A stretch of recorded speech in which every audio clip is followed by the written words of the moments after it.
Hello, and welcome back to K-Drama Rants. My name is Melanie, and I like to rant about K-dramas. Today, we're talking about part 2 of Mr. Sunshine.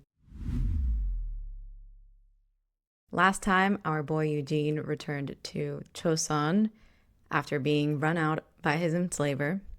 This time, he holds the power, and he is using his U.S. military position to put in motion his plans for revenge.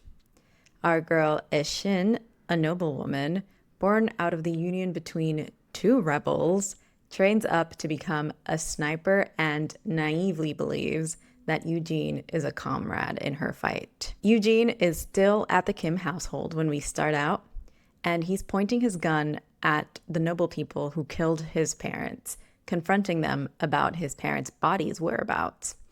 They tell him that they just dumped his bodies. They were slaves.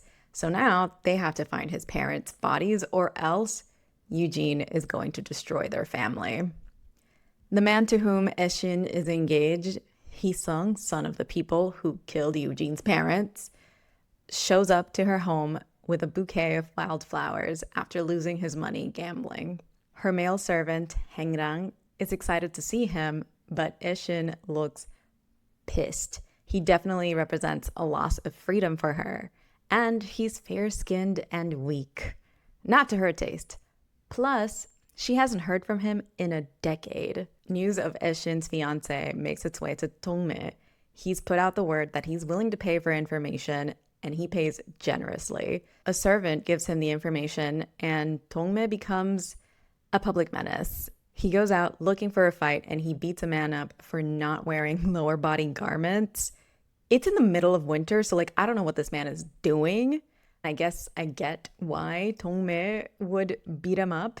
I still think it's strange how we are so unused to seeing other people's bodies that nudity is so weird. Don't get me wrong, I don't want to see people running around naked, but I think it's weird that I think that. We get a rare sighting of Eun-sun on the mainland. He is selling his wares to a nobleman with a mustache. His name is Sehun. He's one of Ko Jong's advisor, the man from the beginning of the show who wanted to take Eugene's mom. On his way to get Baeksuk after selling this pottery, Eun-sun catches Eugene going back to the US legation, and it looks like he's trying to understand something, so he follows. At the legation, Kyle is worried that his homie killed someone in cold blood after hearing about his plans for revenge from Kwon-soo, the legation interpreter, or Eugene's handler. I'm using them interchangeably. He's not actually a handler, but he kind of functions as a handler. So he is relieved to hear that Eugene did not murder anybody in cold blood. Someone else is also waiting for him, the kid whose sister he saved from the Japanese thugs, the soldiers. The kid reminds Eugene of how he behaved when he was desperate as a child. However, this is not enough for Eugene to take pity on the child and tells him to go and never come back. Eun-sun catches this whole scene. Eshin's Aunt Cho practices archery with her sister-in-law, who berates her for not having a son after losing her brother so that the family could carry on. She really just wants Aunt Cho to adopt someone in her family, but Aunt Cho doesn't take it and says that Eshin will handle that because now she's betrothed and her man has come back. The family is saved. They remark on Lady Yun not being present, and it's because she's still recovering from Eugene's threats, and she and her husband are indignant that a slave would ever treat them like that.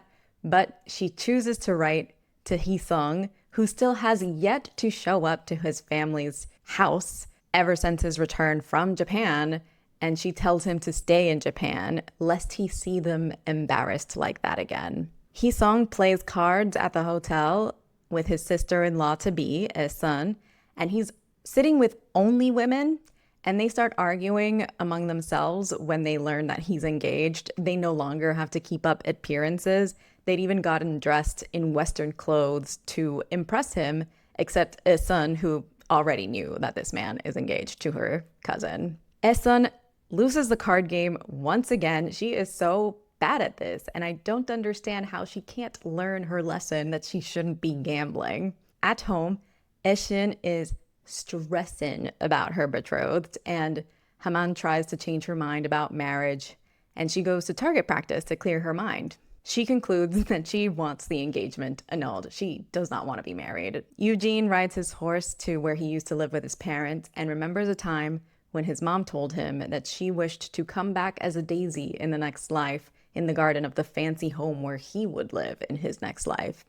Heart-wrenching that that's how much she wants peace, that she would come back as a flower. Dongme is mad that his girl's fiance has come back. So I guess I was wrong about him having a thing for Hina. And he's at a JoJo taking people down, like working out his anger. Hee-sung flirts his way through the town until he runs into his mom, and he takes her to eat at the hotel where he's staying. She tells him to return to Tokyo, or at least pretend to be someone else, but it's too late. People in town know who he is. Eshin returns home after practice, and she really do be looking at the wildflowers that Hee-sung gave her like they did her dirty. Hee-sung sends a palanquin for her. She doesn't like him, but she goes. She tells him how little she cares for him after she'd heard about him hoeing around in Japan and wants to annul the engagement. He doesn't want that and offers a trade. He'll become a shield for her since people already think that he's a bad person, and they'll postpone their engagement and they can become friends.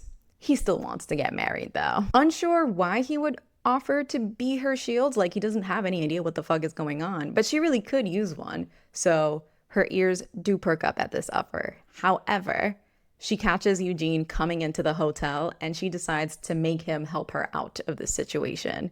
And he plays along. They walk away and they get the chance to talk alone, and he immediately asks what's up with the guy with whom she was having coffee. She says that they might be friends one day. Girl, you're engaged to that man. She catches the stitching on his hat, which is just his name, and does a bit of connection, saying she recognizes a letter because she's been going to school, and he says that he didn't ask. Shut up, Eugene. You're just jealous that she can be friendly with another man. She pays him no mind to his dismissal of her learning, and she flexes that she can ask him where he's from.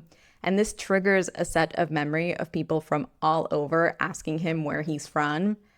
And he's not a fan of that question. That's so real. And it's much worse when people assume you're from somewhere and they try to guess. Like I've gotten Brazil, Lebanon, France, Israel, and just like general Middle East. And every time I have to be like, no. And I've had people even get agitated that I don't speak to them in Arabic. I can't, babe. Now that Eugene's been sufficiently used as her cover, he dips. He recognizes that he's been used, and so he says that she owes him. He goes back to his room in the hotel and cannot stop thinking about her while he undresses. Dongme goes to the Japanese legation, and they are the ones employing him to look for the document that Logan had. It seems important that the Japanese government wants it, and I wondered briefly if it's something that can be used to blackmail Japan instead, but we'll learn soon what it is. There's a man called Rinoe coming tomorrow, and the Japanese is concerned that Dongme and him will collude against Japan since they're both from Chosun. And the man who is coming is the translator/interpreter with the limp from the beginning of the show that got shot at the battle.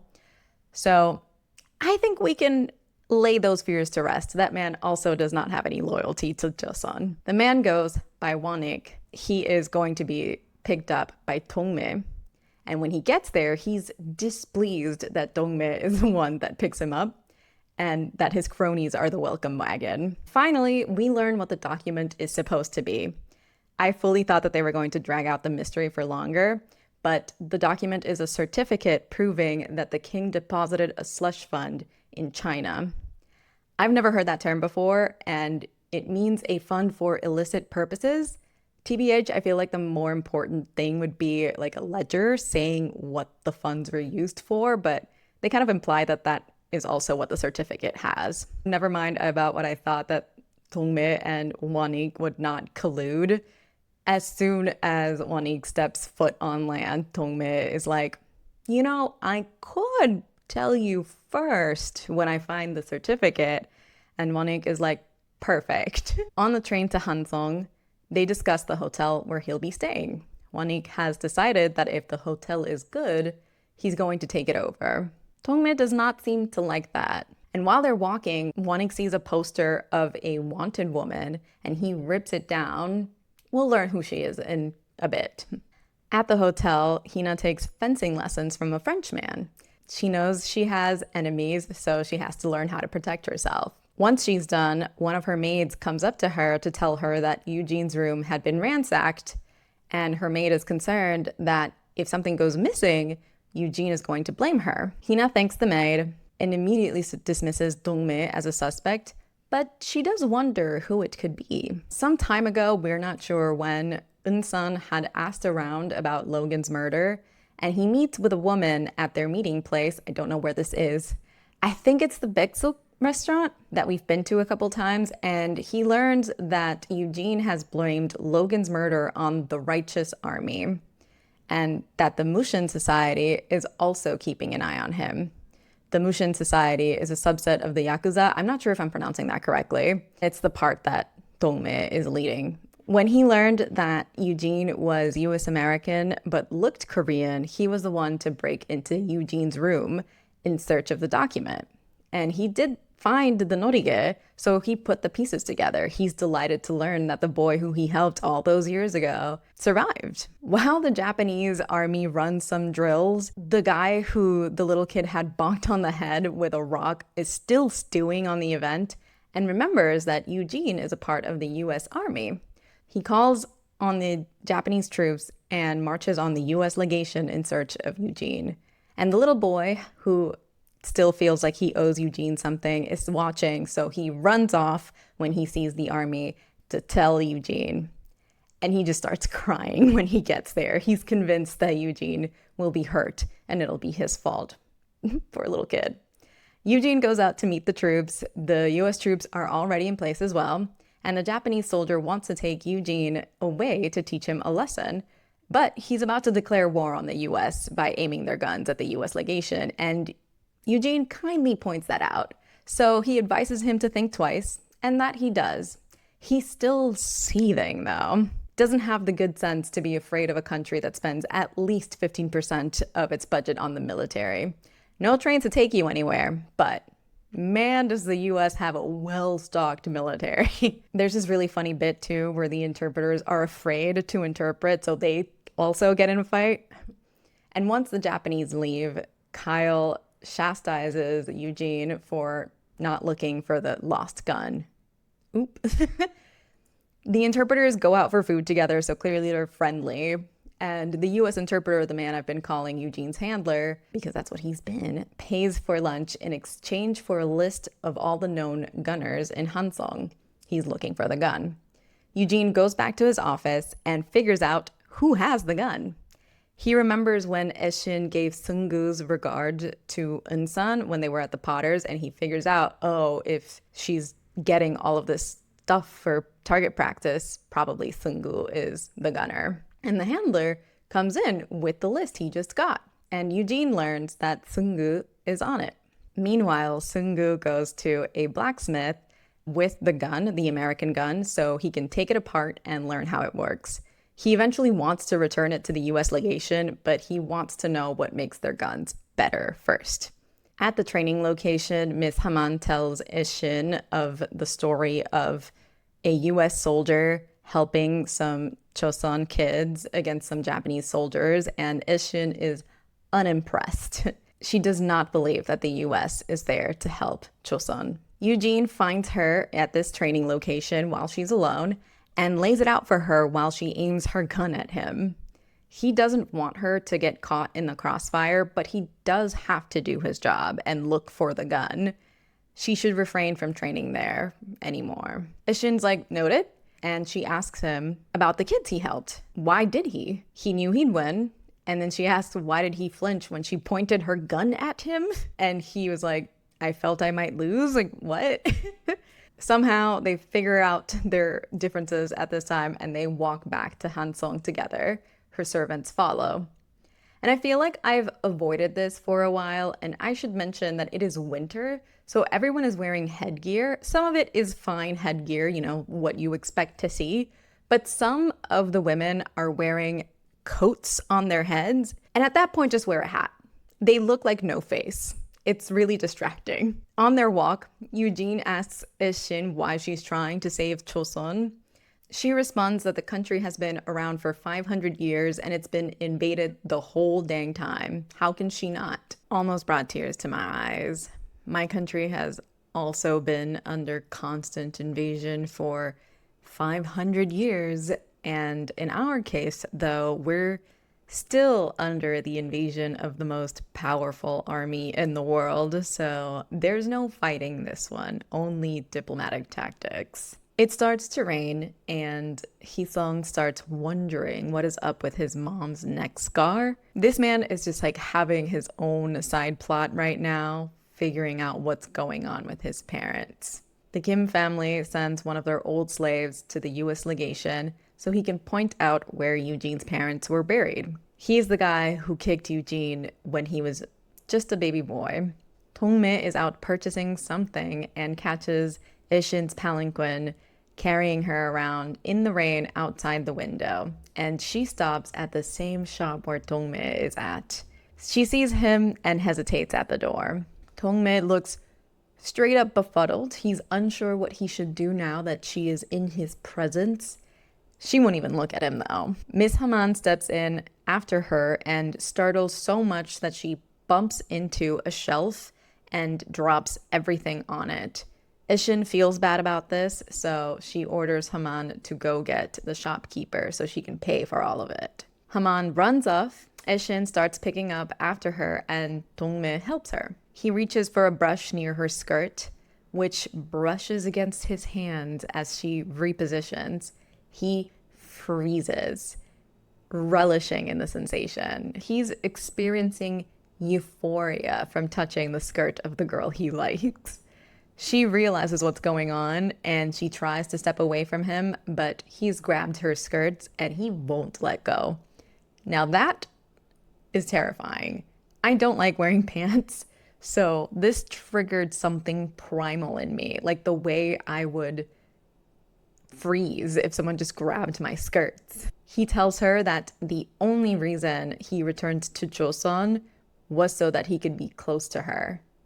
Still scary though. And then he just leaves without the stuff that he came here to purchase. He returns to his divinator, his soothsayer, I don't know what she is, and tells her that he forgot his errand. Apparently he lives with her. I wonder how they met.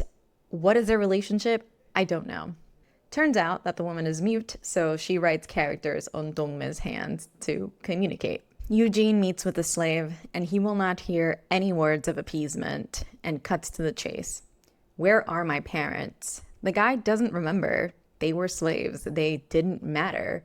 So Eugene threatens his life if he doesn't remember. Back at her home, Ishin throws out the skirt that Dongmi touched. What a brat, just wash it. Heesung finally makes it to his parents' house. They get angry at him for coming home, but they still try to pretend like nothing's the matter. Sungu goes to a cairn atop the burial site for the dead where Eugene finds him and requests that Sungu spare some of his makgeolli, I assume, just the alcohol that he has, so he can give a drink to his parents if he does find them. He's making the slave frantically search for where his parents were buried, but he can't remember where he put them and begs for Eugene's forgiveness. Hierarchical society is no more, but we can't change our roots. Girl, what? Babe, you have like 3 different ways of saying something depending how much respect you have for someone. Like, be so for real. Spanish is almost to the same like that. I'm just saying that hierarchies will always exist. Eugene doesn't grant him forgiveness, but he also bursts into tears because no one bothered to remember where his parents were, and he can't pay his respects. It's heartbreaking. He goes to Sungu with a bouquet of daisies, his mother's favorite. Sungu is visiting his father's grave. And based on where Eugene went, Sungu figures out that he was there visiting slaves and that he was a slave. And I think that kind of like humanized Eugene to Sungu, so he starts cracking jokes with him. Eugene goes back to the hotel, where there is a note waiting for him. The white guy who took him in, Joseph, he is in Hamgyong province and they might be able to see each other. He now watches him carefully as he reads the letter, and she remarks how it must be good news because he smiles, which makes Eugene realize all the times he's smiled with Ishin. And I don't know if it's as sweet as they're trying to make it seem. The scenes that they show are times when he's amused by her naivete or ignorance, not because she was trying to be funny or because they were enjoying their time together. When Eugene gets to his room, it seems like he's grappling with how he's behaved since arriving to Joseon. He doesn't want to become a bad guy. Seung-gu goes to Hongpa to eat biksuk and tells her she's the only thing he has. What is she to you, though, Seung-gu? She's a shopkeeper and a member of the righteous army, but what is she to you? She doesn't want him to say anything else, like touchy-feeling like that, because Eshin is right there. And it looks like this is kind of the army meeting spot, and they talk through a closed door. And she warns him to stay away from the training hut after her conversation with Eugene about him looking for the missing gun. And he's like, yeah, I can do that for a bit, but you're about to be married. You won't be able to return at all. So she claims that she'll run away and help from afar so she can avoid the marriage. Seung-gu tells her, before you go too far, you should go somewhere closer first. She's gonna return the gun he stole from the US legation. She is not happy about having to fix Seung-gu's wrongdoings, but she will. She heads back to Hansong and her palanquin runs into Eugene and Kyle on horseback. Haman says something about the man from the US legation being there, so Ishin opens her palanquin windows to take a peek. So now Kyle is aware that there is something going on between her and Eugene by the way she looked at him. The boys go to the inn where Eunsan got his information about who Eugene is, and they eat some soup. Koreans do love their soup. Eugene shares that he couldn't eat it growing up because he was lowborn, which prompts Kyle to buy him some more. But Eugene's like, it's fine, I don't need 2 bowls. It was really cute. Kyle tries to bring up the subject of the noblewoman in the palanquin, so Eugene quickly changes the subject and shares his suspicions about Logan. Why were the Yakuza watching him? Why does he matter to Chosun as well? And it seems like he had something valuable. Yes, Eugene, you are on track. At the palace, Ko Jong's advisors tell him that rumors are circulating that he's deposited money in a slush fund in a Russia-China bank. And they themselves, the advisors, are trying to figure out if it's true. And Ko Jong nips that right in the bud and dismisses them to invite Wanik into the room. He's returned to Joseon. Might be the Kingdom of Korea already. I don't know. The timeline's really hazy to me. Wanik has been working at the Joseon legation in Japan. And I think Ko Jong immediately realizes that this man is not his man anymore and dismisses Wanik to rest after his long trip. I really love the throne room. It's like painted in really bright colors and it's open to the outside so it's not stuffy. It's like so vibrant. One of Ko Jong's advisors, Sehun, the same guy who bought a vase from Eunsan, waits for Wanik's departure to goad him about his low birth.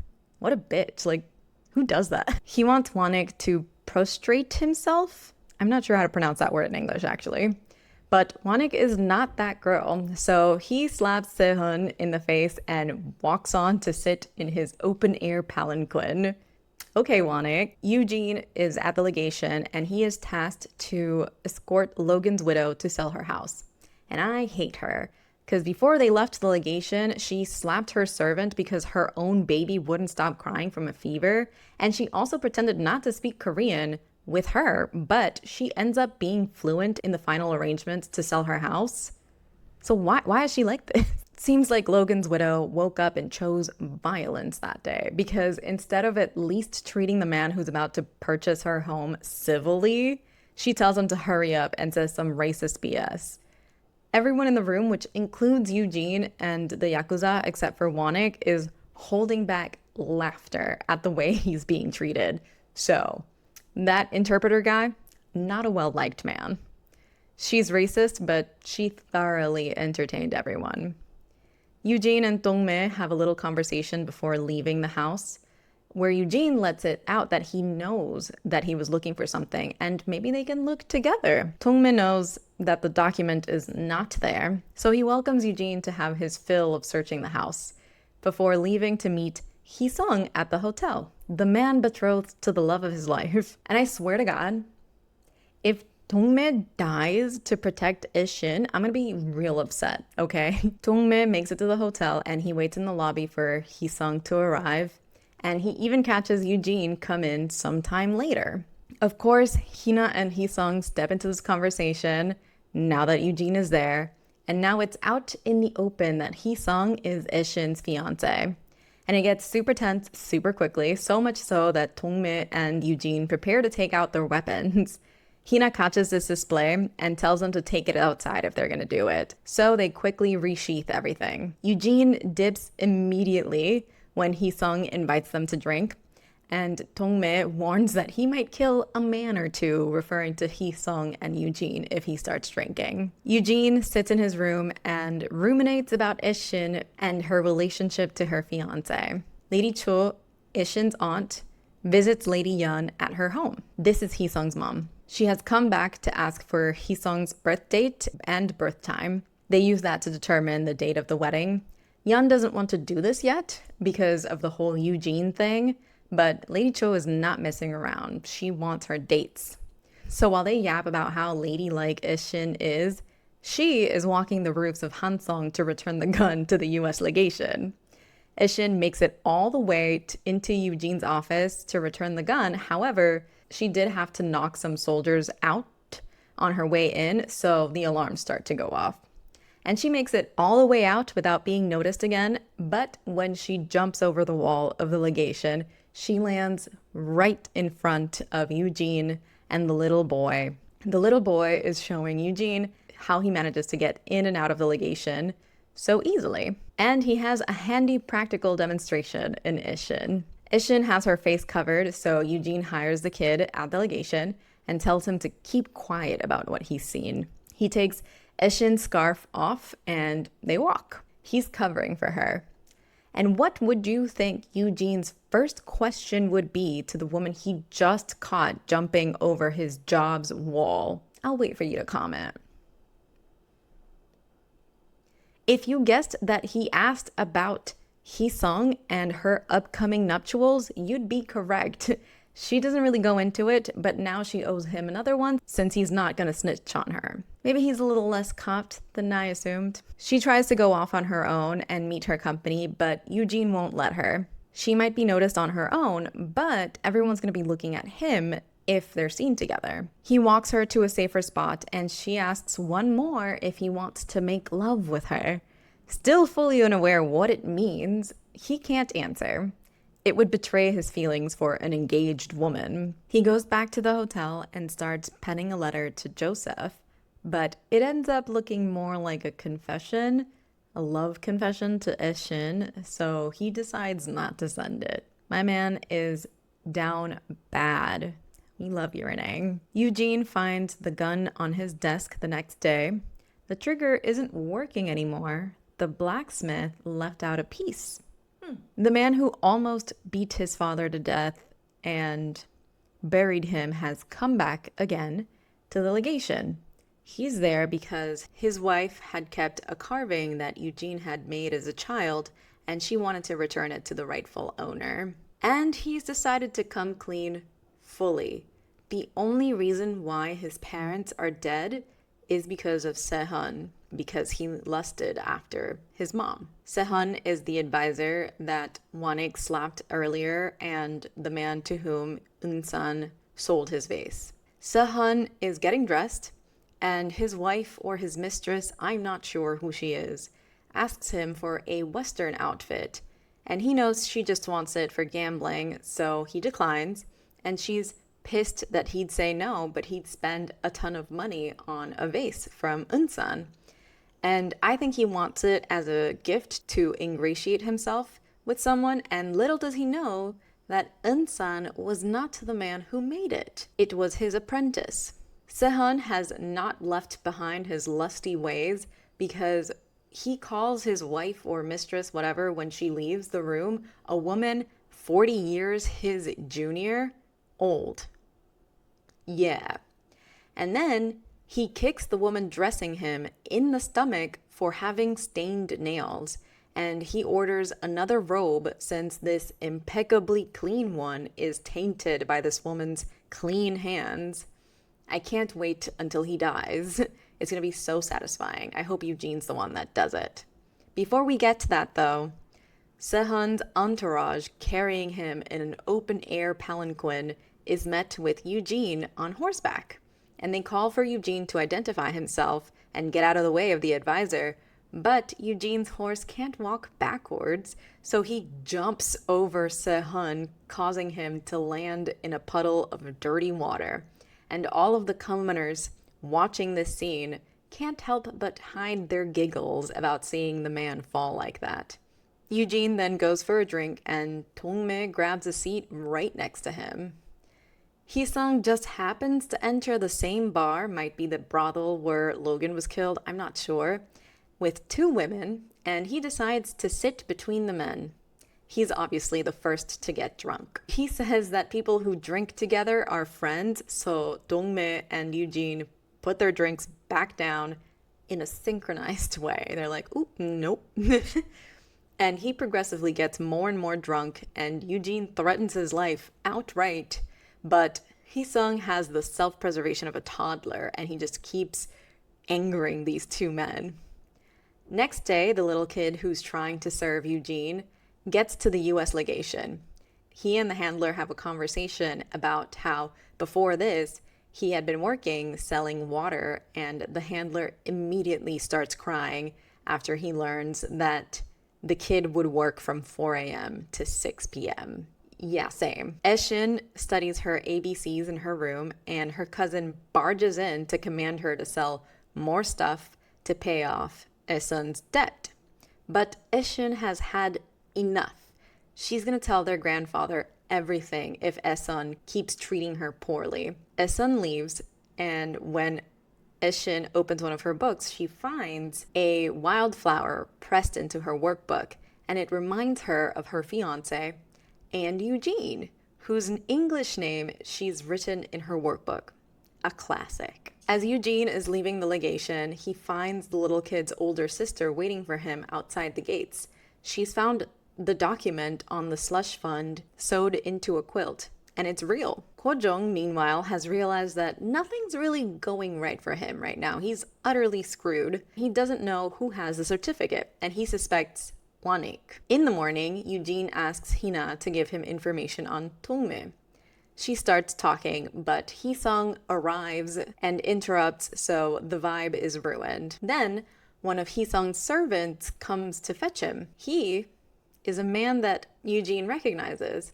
It's An-pyong's servant. An-pyong is Hee-sung's dad, and he puts it together. Hee-sung is not only engaged to the woman he likes, he's the youngest of the family who killed his family. An-pyong has gone to the everything store from the slave hunters, and he's there because he thinks the slave hunters owe him something for not catching Eugene, and sells the norige that Eugene's mom gave Eugene to run away. Eugene goes back to Eunsan's place. The moon jars are pretty nifty, I must say. They're so big. Eshin stops by to get the usual, and Eugene has made up his mind. The way he's going to destroy the Kim family, like they did his, is to break the Kim Go engagement. Go is Eshin's family name. He walks up to Eshin and takes her up on her offer to do love together. Icky. I don't like that that's how that's happening. The next step, according to Eugene, is to introduce themselves. Ko Eshin already knows who Eugene Choi is, but no, Eugene is introducing himself as Tae Yujin, his Korean name. They shake hands and don't let go until Eshin has to return to the mainland with her haul. And once they do, Eugene disencourages her from learning English. He doesn't want her to know what love means. Eugene gets back to the hotel and walks past Hee-sung struggling to open his hotel door. Hina mixed up their keys in order to get Eugene to see her, but it doesn't really work because they're right next to each other. And it makes sense in the plot because for some reason they give back the keys when they leave the hotel. Like, this is not a thing, I don't think. I seriously doubted that it would ever come up, but it has, and it makes sense. I'm just saying that it's not super out of the ordinary that she could do this. Hee-sung opens Eugene's door and confronts him for disliking him. He's like, do you hate me because of who my grandfather is? And Eugene's like, no, I just don't like you. Liar. Hee-sung always looks amused, so Eugene calls him out for always smiling. Do not take Hee-sung's smile away from me, please, Eugene. Hee-sung keeps trying to get to the bottom of Eugene's distaste for him and asks once again, at least tell me who it is. Like, is it my grandfather? My dad? Eugene makes it clear. Your parents know. Ask them. Downstairs, Hina forlornly laments that her plan to see Eugene didn't work. Wanik, Rinoie, by his Japanese name, the interpreter, walks in. They know each other. Wanik did not go to Hina's husband's funeral, where people speculated that her tears may have been of joy, not of sadness. Wanik tells her that he saw the wanted poster of her mom. Apparently, Hina had intended this to happen. I don't know what the story is there yet, but they talk as if Wanik is the one who married her off, so he's her dad. And that's why he thinks he can take control of the hotel. Hina tries to deny him a stay, but he rejects her denial and orders her to get a room for him ready. I mean, what can he really do, though? Like, you can just not give him a key, babe. She warns him as he starts to leave the hotel to be careful. The cause of her husband's death is still a mystery. Like, you can never know what you might eat at this hotel. She repeats her tale of badassery to Dongme, who's like, for real? He hesitates to drink the tea that she gave him, now that he knows that maybe she poisoned her husband, but he's like, screw it, let's do it, and takes a swig. She brings it back to her jealousy of Ishin and preemptively blames him if she decides to go after her because everyone seems to be in love with her. Dongme asks her, hey, how do you know Wanik? And we get confirmation that he's her dad.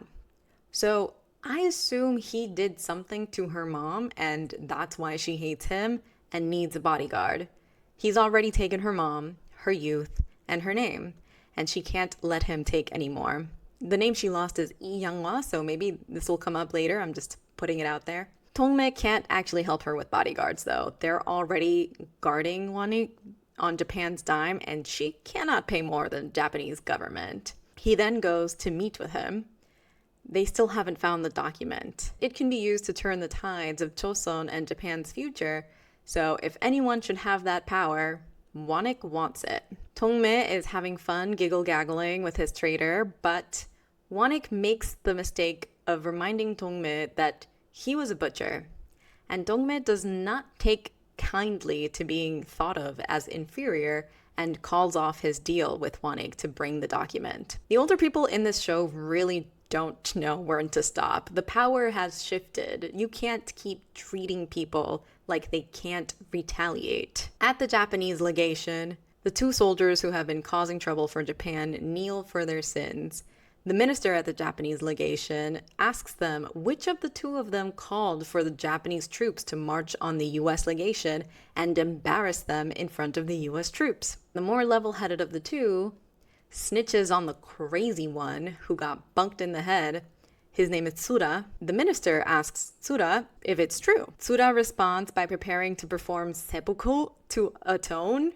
However, the minister Hayashi decides to kill the level-headed guy because he'd rather have a crazy guy on his side than a guy with a big mouth. No.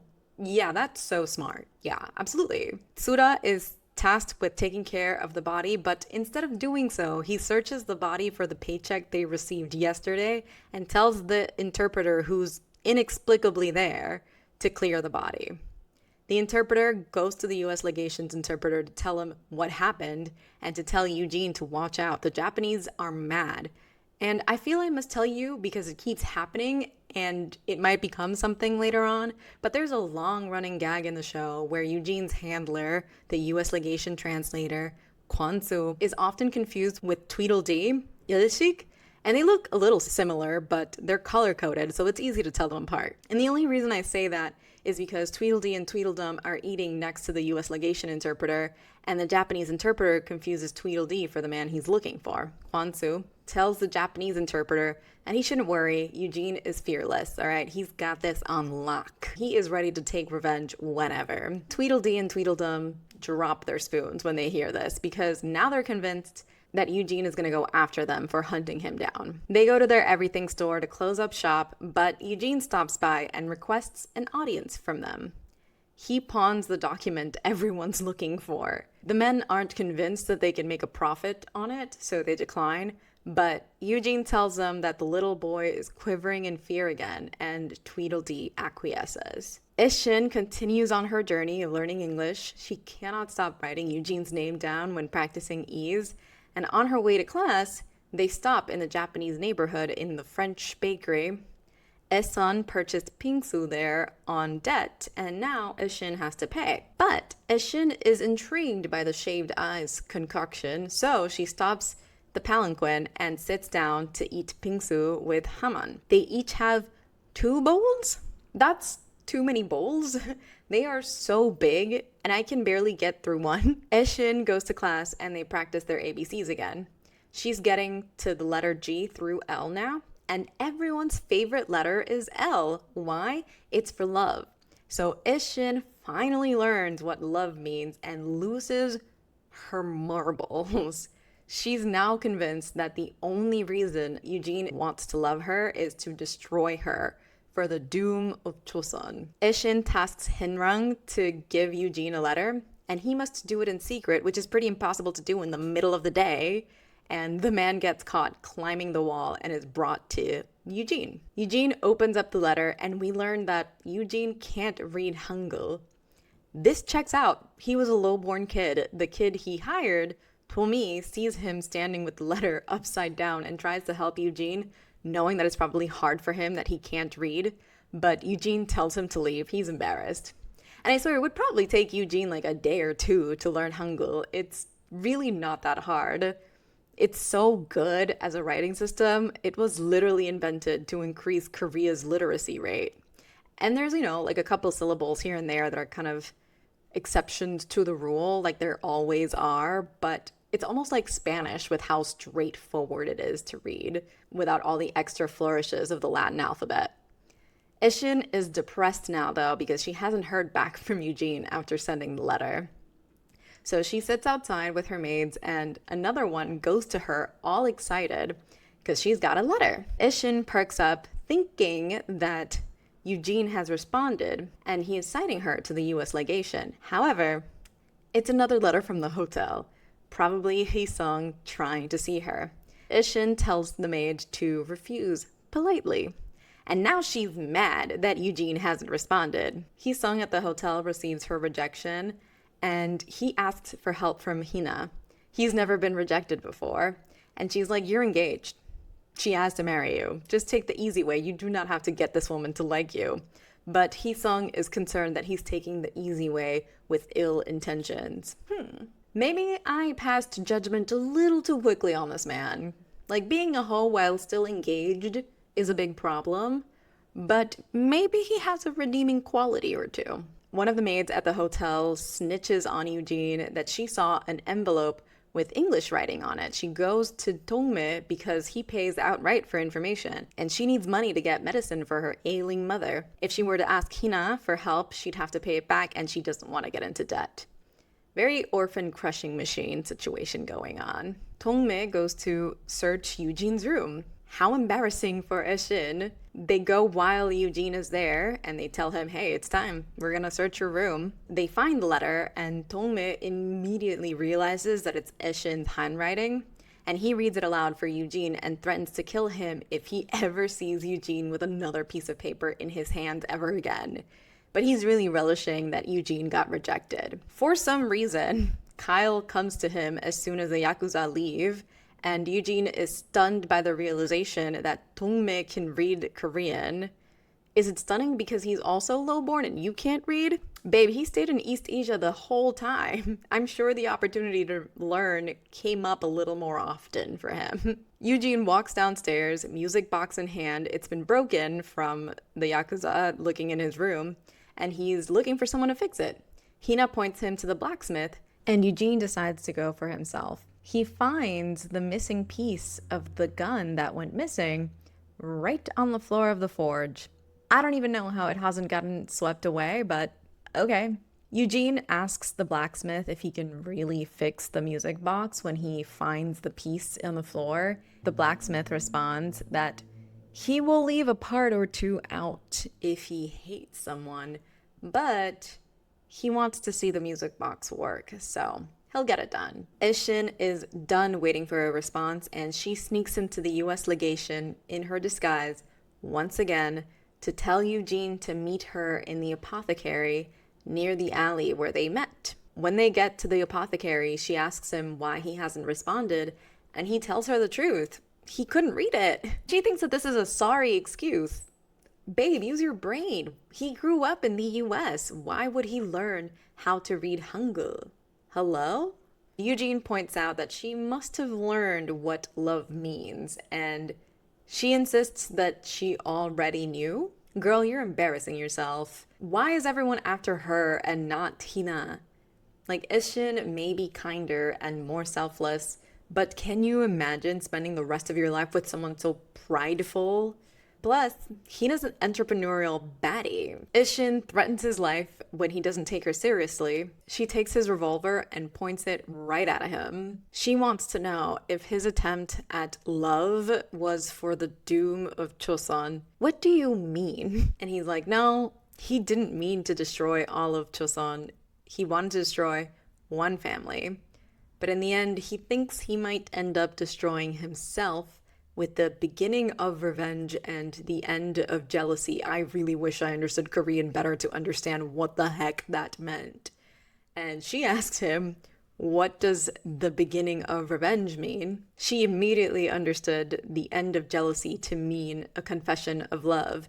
Apparently, he's been declaring himself to her the whole time, and she's been keeping count since he said that he would protect her that one time. And this is the third time that he's confessed, according to them. I missed that, but okay. He can't handle realizing that she's known what he's been up to the whole time and tries to walk away, but he's still at gunpoint, so he's forced to stay. Sura goes to a brothel and finds the woman he wants. He gets to the private room where the men that have paid for her time are sitting with her. He tells them to leave.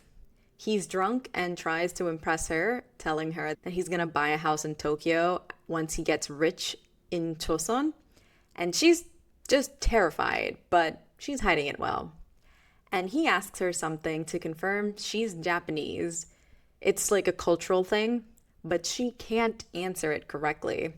So now he's convinced that she's Korean. She is.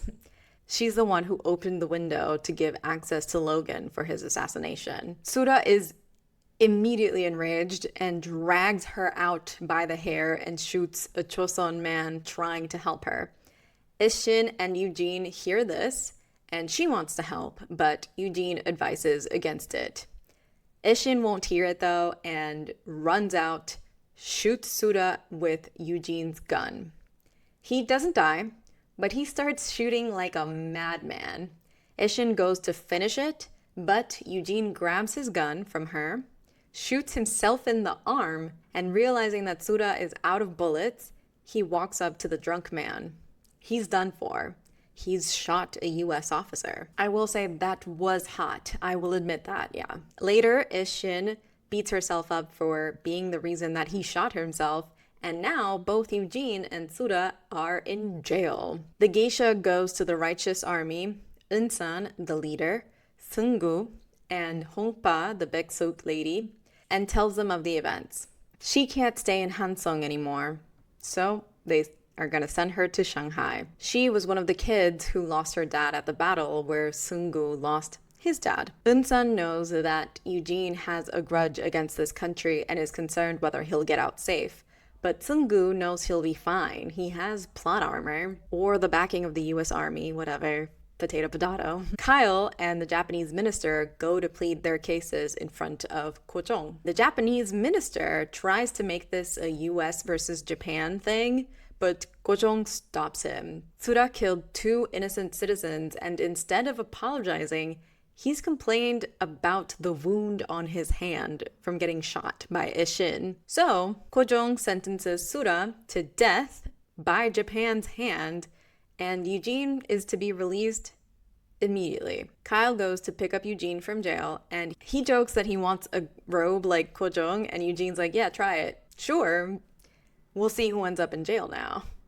And I get it. It's nifty. It's got a dragon on it. I love it. And that's when Eugene spots Ishin's palanquin. They don't speak, but I'm sure each of them is grateful to know that the other is okay. Dongme is back at the dojo, and he is seething once again. He recognized the handwriting in Eugene's letter and is still mad that they would have anything to talk about like that. How does he know that that is Ishin's handwriting? He steals Ishin's handwritten orders from the shops that she visits. Unhinged behavior. Hee-sung starts to figure out what's going on with his family and Eugene, and he calls the servant who was tasked to find a slave that worked for them 30 years ago, and he learns that him going to find that slave was a result of Eugene barging into his family's home, but he has no idea what the details are. Ishin then returns to the apothecary, and she's hoping to meet Eugene, but the shopkeeper shakes her head no. He's not there. Eugene returns to the hotel where Dongme and Hee-sung are both looking a lot less jolly and are waiting for him separately. Hee-sung puts out an unlit cigarette. It was quite funny to me. Dongme is there to gloat about him getting shot and once again threatens him to stay out of anything unrelated to him being a soldier. These boys really need to use their words. They're just kind of dancing around the issue. But Hee-sung finally figures it out. All 3 of them are trying to get with Ishin, while she can only spare a thought for Eugene. Hee-sung sure hopes that no one else is after his fiancé. He'd sure hate to start having ill intentions for marrying Ishin. Babes, you only want her because she doesn't want you. Move on. And I hate that Dongme doesn't even have a little bit of a chance. Like, I love him so much. Dongme leaves the 2 proper boys behind. Eugene warns Hee-sung to not get between him and Ishin and to just stay as his neighbor in the hotel. But Hee-sung knows more about what Eugene is doing, so he brings it up. Eugene throws it right back at him. Hee-sung's grandfather had said that the child must bear the sin of its parents, so he best not get between Eugene and his parents. He has reason to get revenge against Hee-sung as well. At least Hee-sung has the decency to be shocked and look a little upset about what his family did, standing there in his velvet coat jacket and beautiful brocade tie and vest. He is dressed so well. Eugene goes to his room and tends to his gunshot wound, and all the boys start thinking about Ishin. I know this is par for the course for K-dramas, but everyone has something more important to think about, okay? We don't need to be thinking about her. Dongme makes it back to his neighborhood, and he's told about the geisha spy. The current owner of the brothel where Logan was killed and the geisha worked now fears for his life for having a spy work there, and he wants to sell it to Dongme. So Dongme takes it over, and he's putting stricter rules in place. He knows that due to its location, it's likely that someone else will be killed there again. It's right across from the electric company. Unsure why that matters. Ishin goes back to training to try to get her mind off things, but she fails. She asks Seung-gu about what happened to the geisha, but he avoids the question. Why did the US-American soldier help you, Ishin? And he chastises her for putting herself in danger, but Ishin is just glad that the woman survived, and she learns her name, Soa. Seung-gu tells her to forget it. If the righteous army does it right, they will live without names, and maybe history will remember their names. Ko-jong stands outside his palace, concerned about the documents and the future of the country, and his advisor tells him to cite Eugene to the palace. He's acting consul, and he has the face of a Choson man, so Ko-jong mistakenly believes that this means that the man has loyalty for him. And then his advisor also suggests contacting Minister Allen before his return so that they can get more information about the slush fund. Minister Allen is the minister of the US legation in Chosun. He's just not there yet. Hina gets the request from the palace to get Eugene to visit the emperor, and she immediately burns the letter after reading, which I found interesting. Why? Do they not want this to be traced? She calls on Eugene and tells him to get ready to visit the emperor and leave his gun behind. At Ishin's house, her grandfather quotes Eugene's sentiment from the beginning of the show: "One blackbird can ruin the entire sky."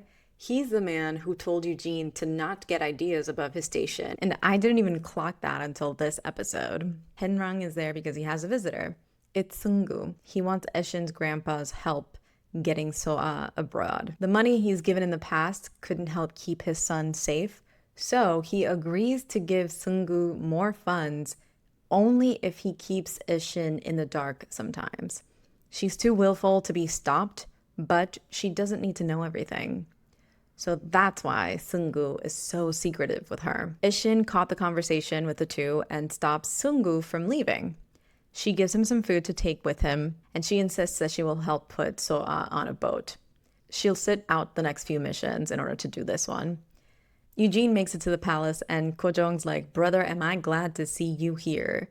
Tell me, what should I do about the US? What do they want with the Korean Empire?" Eugene's immediate response, no hesitation, is, "You got it twisted. I'm not Korean. I'm American.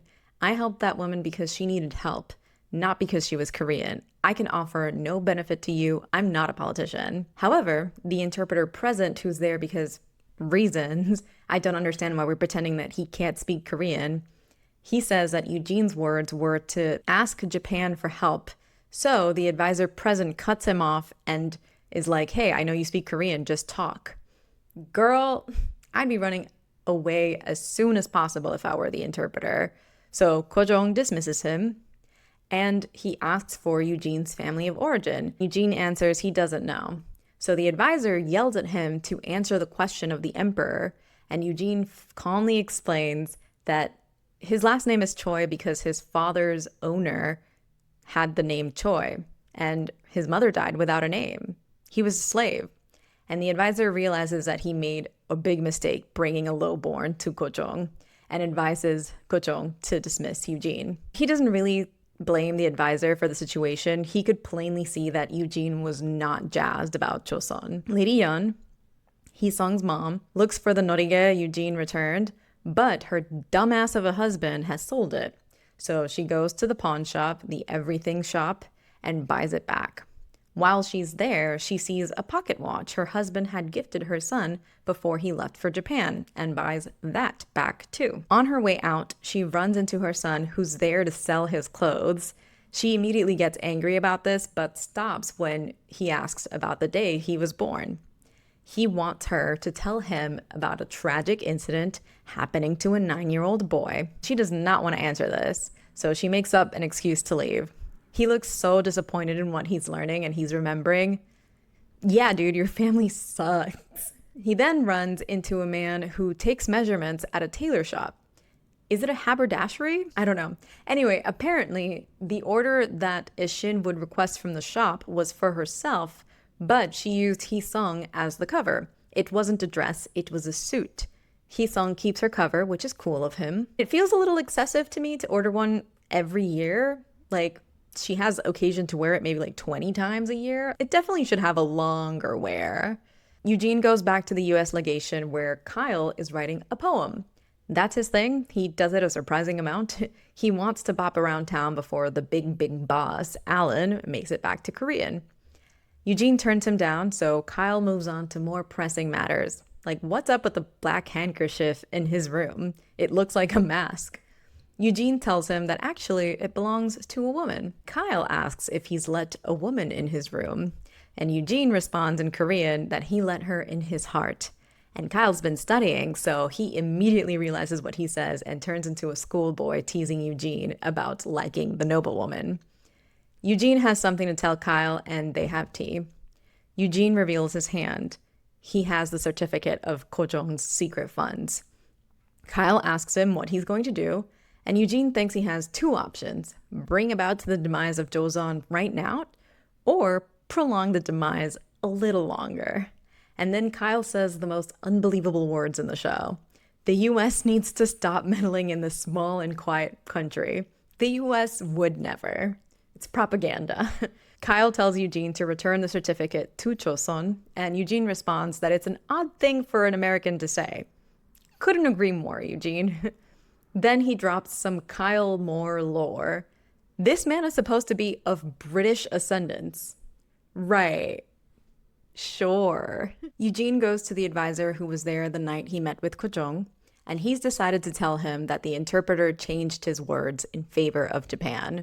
The advisor is unsure whether to believe him, and Eugene has some parting words about how hard it was to go there in order to get him to change his mind. Eugene returns to the US legation once again, where he sees Sehun, Minister of Foreign Affairs and man who wanted to take Eugene's mom, has put out checkpoints to catch the geisha, according to Kwansu, his handler. He sees Ishin's palanquin going through the checkpoint and stops to watch her pass. The inspectors request Ishin get out, and they take a look inside her carriage. Before she can step back inside, they ask her if she's seen the missing woman. The story that they're going with is that Chosun is looking for her because she became a geisha to make money. I just love how sex work is villainized. She's gone back to the apothecary hoping to see Eugene and now needs to find a reason to return to Temulpo to help Soa. The Japanese minister goes to the brothel to ask Dongme to find her. He wants her to pay because his soldier was executed for trying to kill her. Yeah, that sounds about right. But Japan can't get involved officially without starting an international incident, so he needs Dongme. Dongme finds the stowaway broker and gets information out of him. In 3 days, he's to get a young girl on a boat. Sungu goes to the US legation to interrogate Eugene under the pretense of getting money for the alcohol he gave to Eugene at the burial site. Why did he help the geisha? Why is he hovering around Ishin? And Eugene is mostly amused that at least 2 men around Ishin have threatened to kill him after Sungu aims the broken gun at him. Sungu's request for payment is to help get the geisha out of Hansong safely. Eugene agrees reluctantly. He'll use the excuse from Kyle to bop around before Alan gets to the legation. Eugene is not going on the trip, and I love how Kyle is super laissez-faire about all of this. Even Kwansu signs up for the trip. He's doing it for Korea, though. He recognizes that something pro-Chosun is happening, so he's going to function as the interpreter. So, while Soa takes a land route, Dongme goes to Temulpo Harbor on faulty intelligence. He realizes that he was set up and tries to get back on the Temulpo train back to Hansong, but a gunshot in the air for some reason makes his goons go after the gunmen instead of listening to Dongme. Ishin aims near him, and instead of spooking him like I'm sure she intended, he runs for a phone, I assume to tell the train to not depart or to tell someone that Soa is using a different route. But Ishin shoots the phone before he can get to it. Dongme sees the masked figure shoot the phone and tries to go after her. Hisung is fully having a mental breakdown elsewhere now that he realizes that his family is shit. But he also thinks about what use her fiance could have for a suit. He's quite drunk while he's having these revelations. Ishin manages to run away from Dongme through Temulpo by running from rooftop to rooftop. We love urban density. Dongme is right on her heels though, and once he gets a good shot at her, he sees her eyes and immediately recognizes who she is. He still shoots her in the calf though, and she falls down. She manages to flee from the scene before Dongme can get to her, and he tells his goons to go north while he stays back. He has to check whether Ishin was actually there, whether she was shooting at him. Speaking of, she is struggling. She needs stitches. Haman does them for her. Kyle and Kwansu get Soa on a boat. There was a tense moment at a checkpoint, but they got her safely on a different boat going to Shanghai. Next day, Ishin looks like she recovers no problem while Dongme waits in the middle of the train tracks, hoping against hope that his eyes deceived him. Nope. Ishin walks out of the station wearing a mourner's white. Her excuse for being in Temulpo is that she had to visit a temple. Dongme stops her, but she threatens to kill him if he does not get out of her way. He smirks, saying that he'd be faster, and she disagrees. While she could kill him, could he hurt her? She dropped facts right there. She's so right for that.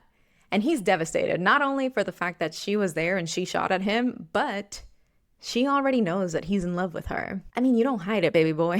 Ishin makes it to the restroom in the train, panting and sweating, but she still manages to tie another bandage around her bullet wound.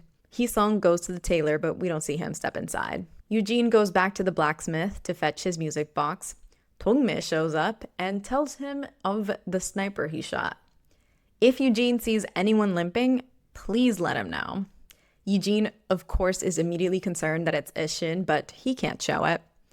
Ishin goes back to the apothecary, limping. It looks empty, but Eugene is there waiting for her.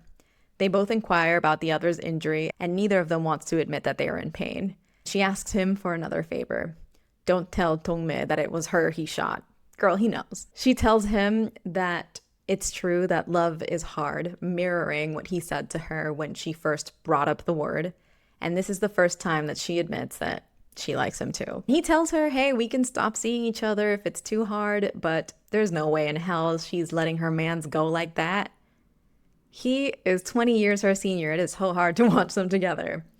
She asks him what's next in the love checklist, and he's like, you won't be able to in your condition. It's actually called a hug. So she limps quickly toward him and envelops him in a hug. She learned the word in class. Speaking of something completely irrelevant, I feel like there are certain human interactions that feel like they should be universal, but they're not. And there's like a whole bunch of cultures out there that don't do romantic lip-on-lip kisses, and I wonder how many of them also just don't do hugs. I feel like that's even more universal, but Anyway, it's the classic scene where one lead hugs the other while they just stand there. Give us nothing, King. Truly. He's had like 2 emotions this whole show while grown. Is it the trauma of losing his parents? Does he need to work through it? I don't know. I'll tell you next time. As always, rate and follow the podcast. Follow me on Instagram, TikTok, and Bluesky at KoreanDrama Rants or at KDrama Rants. I don't remember. And don't forget to like and subscribe. And I'll talk to you next time with part 3 of Mr. Sunshine. Bye!